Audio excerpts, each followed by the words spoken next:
और जो राम लहर 22 जनवरी को उठी थी, अब उसकी एक और झांकी 5 मई को तब देखने को मिलेगी जब प्रधानमंत्री नरेंद्र मोदी अयोध्या पहुंचेंगे। 5 मई को शाम 5 बजे अयोध्या में पीएम मोदी का रोड शो होगा। यह रोड शो सुग्रीव किला से लता चौक तक होगा। रामपथ पर लगभग 2 किलोमीटर का यह रोड शो होगा। पीएम के रोड शो के पूरे रास्ते को 40 ब्लॉक्स में बांटा गया है। एक ब्लॉक से दूसरे ब्लॉक की दूरी 50 मीटर की है। हर ब्लॉक का एक ब्लॉक प्रमुख बनाया गया है। इन ब्लॉक्स को समाज के अलग अलग वर्गों के हिसाब से बांटा गया है, जिसमें महिला, किसान, व्यापारी वर्ग के ब्लॉक हैं। हर ब्लॉक में लाइट एंड साउंड सिस्टम की व्यवस्था है। इसके अलावा पूरे रोड शो के रास्ते को सुंदर फूलों से सजाया जाएगा। जहां जहां से पीएम मोदी का काफिला होकर गुजरेगा, उस काफिले पर पुष्प वर्षा भी होगी। रोड शो वाले रास्ते पर लोगों की सुविधा के लिए 3 मेडिकल कैंप्स भी बनाए जाएंगे। और आज ही पीएम मोदी ने राहुल गांधी और कांग्रेस को चुनावी मंच से 3 चुनौतियां दी। 24 के चुनावी रण में ये 3 चुनौतियां वो चक्रव्यूह हैं जिसमें कांग्रेस फंस सकती है। कांग्रेस और इंडी गठबंधन के दूसरे दल जहां जातीय गोलबंदी से मोदी के सांस्कृतिक राष्ट्रवाद और अयोध्या से उठी राम लहर को काउंटर करने की कोशिश कर रहे हैं, तो वहीं मोदी अपनी लकीर को और लंबा कर रहे हैं। इस सब के बीच राष्ट्रपति द्रौपदी मुर्मू ने अयोध्या में रामलला के दर्शन कर राहुल गांधी के आदिवासी कार्ड वाले दावों को भी बगैर कुछ कहे कुंद कर दिया। अब जब पीएम अयोध्या पहुंचेंगे तो उनके पास विपक्ष को घेरने के लिए 2 बड़े मुद्दे होंगे। सवाल ये कि क्या 5 मई को ही रामलला मोदी को विजयी भाव का आशीर्वाद दे देंगे? की रिपोर्ट देखिए।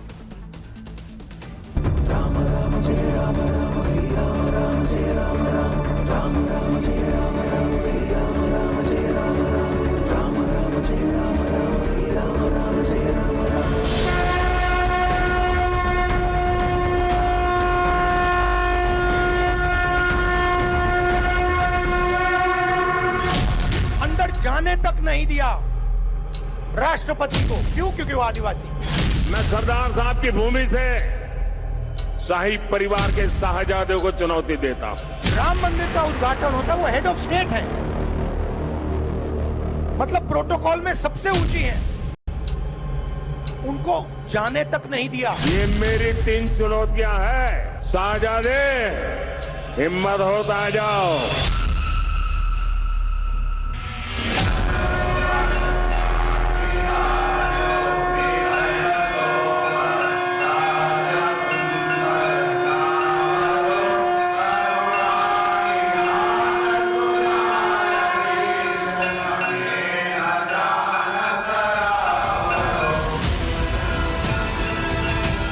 अयोध्या में रामलला के दर्शन करने देश की राष्ट्रपति द्रौपदी मुर्मू पहुंची और विपक्षी खेमे में सन्नाटा पसर गया। चुनावी मंचों से रामलला और अयोध्या के भव्य राम मंदिर का जिक्र करते जिन विपक्षी चेहरों की सुई जाति भेद वाली राजनीति पर आकर अटकती थी, वो इन तस्वीरों को देखकर न जाने कहां गए। बीजेपी कह रही है कि राष्ट्रपति ने रामलला के दर्शन किए तो विपक्ष को साफ सुन गया। रामलला के नाम पर जाति भेद वाला कार्ड धरा का धरा रह गया और राम भक्त आदिवासी महिला राष्ट्रपति के लिए अब राहुल क्या कहेंगे? बात अयोध्या में दृढ़ संकल्प से बने भव्य राम मंदिर में आदिवासी समाज से आने वाली देश की राष्ट्रपति के दर्शन की नहीं है। ये माननीय राष्ट्रपति की आस्था है, बल्कि बात उस नैरेशन की है जिसे तान कर वोट बैंक की गोलबंदी करने की कोशिश में राहुल गांधी न्याय वाली दुकान लेकर चुनावी मैदान नापने निकले। पार्लियामेंट का उद्घाटन होता है, राम मंदिर का उद्घाटन होता है, वो हेड ऑफ स्टेट है, मतलब प्रोटोकॉल में सबसे ऊंची है, उनको जाने तक नहीं दिया। शर्म की बात है, अंदर जाने तक नहीं दिया राष्ट्रपति को। क्यों? क्योंकि वो आदिवासी। हालांकि अयोध्या के भव्य राम मंदिर में रामलला की प्राण प्रतिष्ठा की तारीख सामने आने से लेकर और प्राण प्रतिष्ठा के बाद तक राहुल गांधी एक अलग तरह की राजनीतिक लाइन से राम लहर को खंडित करने की कोशिश करते रहे। राम मंदिर का जिक्र करते हुए राहुल जातीय भेद की बात करते हैं। प्राण प्रतिष्ठा और राम मंदिर के भव्य कार्यक्रम को पूंजीपतियों और वीवीआईपी का कार्यक्रम बताते रहे। प्राण प्रतिष्ठा समारोह का निमंत्रण कांग्रेस ने ठुकरा दिया था। इतना ही नहीं, प्राण प्रतिष्ठा के समय को लेकर भी कई मंचों से कांग्रेसी नेताओं ने सवाल उठाए थे। राम मंदिर का इनॉग्रेशन हुआ, सारे के सारे वहां बैठे थे। आपने किसी गरीब मजदूर को देखा, किसान को देखा? कोई था वहां पे गरीब? ना। वहां पे हजारों करोड़ वाले आदमी थे। लेकिन वही कांग्रेस अब सन्नाटे में है। रामलला के दर्शन करने पहुंची देश की राष्ट्रपति ने, उनकी राम भक्ति ने कांग्रेस के जाति भेद वाली राजनीति को बिना कहे जवाब दे दिया है। लेकिन सवाल यह है कि जिस राह पर राहुल कांग्रेस की राजनीति को उतार रहे हैं, उसकी धुरी क्या है? धुरी कुछ भी हो, पर ऐसा लगता है लक्ष्य एक है, भेद, ताकि 2014 के बाद एकजुट हुए हिंदू वोट को काटा जा सके। हमारे यहाँ के जो कैंडिडेट हैं, क्या शिव कुमार दहरिया, देखो इनका भी नाम शिव कुमार, अबे बराबर है, राम का मुकाबला कर सकता है, क्योंकि ये शिवा है। मेरा भी मल्लिकार्जुन बोले तो मैं भी शिवा हूं। ये बयान कांग्रेस के राष्ट्रीय अध्यक्ष ने दिया है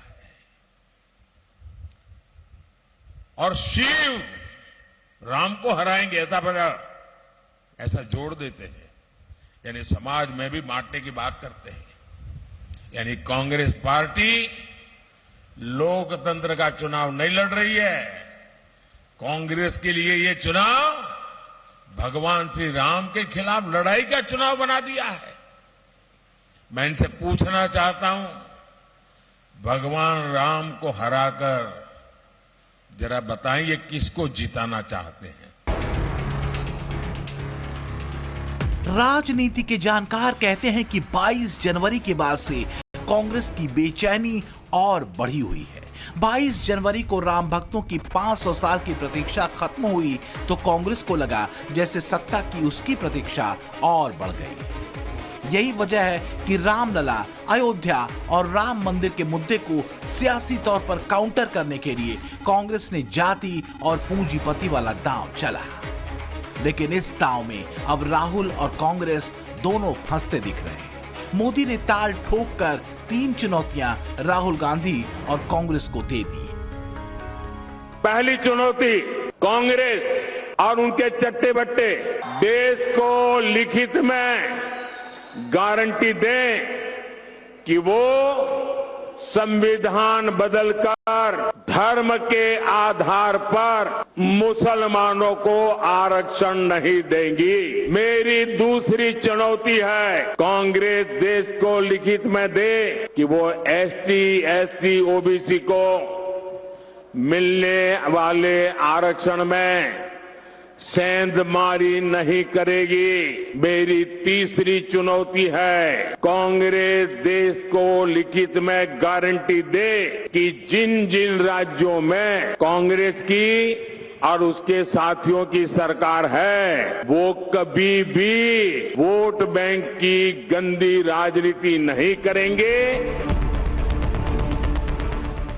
लेकिन कर्नाटक मॉडल में फंसी कांग्रेस के कानों में चुनौतियां पिघले हुए शीशे की तरह पड़ सकती हैं, क्योंकि ओबीसी कोटे के आरक्षण को काटकर वहां धर्म के आधार पर मुसलमानों को आरक्षण देने के आरोप कांग्रेस पर लगे। जब से ये मुद्दा सामने आया है, कांग्रेस के एक भी नेता ने इन आरोपों पर कुछ भी नहीं बोला है। सवाल है क्यों? कांग्रेस ने क्या किया? कर्नाटका में रातों रात एक फतवा निकाला और एक ऑर्डर निकाला और कर्नाटका में भी जितने भी मुसलमान हैं सबको ओबीसी घोषित कर दिया। और ओबीसी को जो वहां 27% आरक्षण मिला था, उसका बड़ा हिस्सा लूट लिया। क्यों? उनके दिमाग में सिर्फ अपनी वोट बैंक भरी हुई। तो जाति भेद और अमीर गरीब के भाव की पॉलिटिकल लाइन खींचने वाली कांग्रेस कर्नाटक मॉडल पर मौन है। लेकिन कांग्रेस की आवाज यही नहीं बंद हुई है। राम मंदिर पर चुनावी मंचों से भर भर कर बोलने वाले राहुल गांधी और दूसरे कांग्रेसी नेताओं की आवाजें तब भी गायब हो जाती हैं जब यूपी के चुनावी मैदान में बात वोट जिहाद की होती है। बहुत खामोशी के साथ एक साथ होकर वोटों का जिहाद करो, क्योंकि हम सिर्फ वोटों का जिहाद कर सकते हैं और इस संगी सरकार को भगाने का काम कर सकते हैं। याद रखना, हमेशा एक जैसे रहने वाले नहीं है। कभी का दिन बड़ा है, कभी की रात बड़ी है।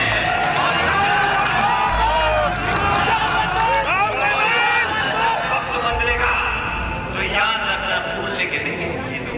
वो कौन हो तुम? वो लोग हो जो भूखे पेट रहकर, जो फाके से रहकर पेटों पे पत्थर मार के जिहाद करने का काम करते हो, तो वो कौन हो? ये तीनों प्रत्याशी भले ही समाजवादी पार्टी के हैं, लेकिन समाजवादी पार्टी के भरोसे यूपी में कांग्रेस है। इनमें से एक मारिया अल्मा खान तो घनघोर कांग्रेसी सलमान खुर्शीद की भतीजी है। लिहाजा नफरत के बाजार में मोहब्बत की दुकान वाली लाइन यहां राहुल गांधी और उनके कारकुन भूल जाते हैं। अगर अब भी एक नहीं हुए तो ये समझ लेना कि यहाँ से हमारा नामो नक्श मिटाने के लिए ये संगी सरकार जो कोशिश कर रही है उसको तुम कामयाब करने का काम करोगे, उसके मंसूबों को कामयाब करने का काम करोगे। इसलिए बहुत अकलमंदी के साथ, बहुत जज्बाती न होके, बहुत खामोशी के साथ एक साथ होके वोटों का जिहाद करो, क्योंकि हम सिर्फ वोटों का जिहाद कर सकते हैं और इस संगी सरकार को भगाने का काम कर सकते हैं। लेकिन दुर्भाग्य ये है कि ऐसे भाषणों में, वोट जिहाद के नारों में कांग्रेस को मोहब्बत की दुकान वाला रूमानी गीत सुनाई देता है। राहुल गांधी को तपस्वी बताने वाले सलमान खुर्शीद समाजवादियों के मंच पर इसी वोट जिहाद वाले मंत्र का श्रवण करते हैं और अखाते हैं। लेकिन राहुल गांधी सवाल कहां उठाते हैं? राम मंदिर पर। राम मंदिर के प्राण प्रतिष्ठा समारोह में राष्ट्रपति द्रौपदी मुर्मू के नहीं पहुंचने से राहुल गांधी आहत हो जाते हैं। वो कहते हैं कि राष्ट्रपति को निमंत्रण नहीं दिया गया, अंदर तक नहीं जाने दिया गया, सिर्फ इसलिए क्योंकि राष्ट्रपति आदिवासी समाज से आती है। लेकिन जाति के आधार पर भेदभाव की कोरी चुनावी गलततरई को देश की राष्ट्रपति ने रामलला के दर्शन कर खंडित कर दिया। अब राहुल के आदिवासी कार्ड के खेल के पीछे की वजह समझिए जरा। दरअसल बीते कई चुनावों में कांग्रेस का आदिवासी वोट बैंक खिसका है, जबकि मोदी ने मजबूत पकड़ बनाई है। 2014 में मोदी के पक्ष में देश के 38% आदिवासी वोटर्स ने वोट किया था, जबकि कांग्रेस को इसकी तुलना में सिर्फ 18% आदिवासी वोटर्स ने वोट किया था। 2019 में मोदी को 44% आदिवासी समाज के वोट मिले थे, जबकि कांग्रेस को महज 28%। रही बात राहुल गांधी के आरोपों की, तो उस पर भी राम जन्मभूमि तीर्थ ट्रस्ट की तरफ से खरा जवाब आ गया है। श्रीमती द्रौपदी मुर्मू जी, आदरणीय राष्ट्रपति महोदय और इनके पूर्व के राष्ट्रपति श्री रामनाथ कोविंद जी, दोनों को प्राण प्रतिष्ठा के अवसर पर अयोध्या में पधारने का निमंत्रण दिया गया था। हम उन्हें ये भी बता देना चाहते हैं कि अनुसूचित जाति, अनुसूचित जनजाति, अन्य पिछड़ा वर्ग और अत्यधिक गरीब ऐसे समाज के तमाम लोगों को आमंत्रित किया गया था और वे पधारे थे। राम मंदिर के निर्माण ने 24 की जमीन पर अगर किसी को सबसे ज्यादा अधीर किया है तो वो है तुष्टीकरण के आरोपों में घिरने वाली कांग्रेस और MY समीकरण को साध कर कभी सत्ता सिद्ध करने वाली समाजवादी पार्टी। क्योंकि अयोध्या से उठी राम लहर गठबंधन के जातीय गणित को गड़बड़ा सकती है। और अब तो अयोध्या पहुंची राष्ट्रपति द्रौपदी मुर्मू की रामलला के दर्शन वाली तस्वीरों ने कांग्रेस के जाति भेद वाले सियासी गुब्बारे की हवा निकाल दी है। Bureau report, times now, Navbharat.